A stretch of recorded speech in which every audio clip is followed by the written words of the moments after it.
steady. Corvallis, fog. Temperature 34. Wind calm.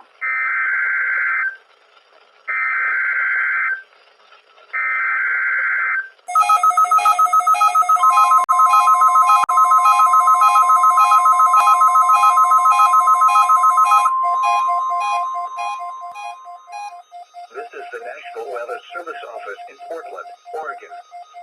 The preceding was a test of NOAA radio's warning alarm. Tests of these receivers are normally conducted every Wednesday between 11 a.m. and noon.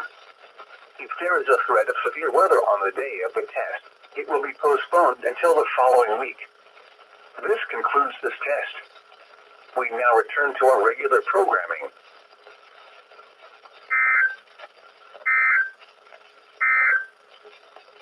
Hourly weather observations at 10 a.m.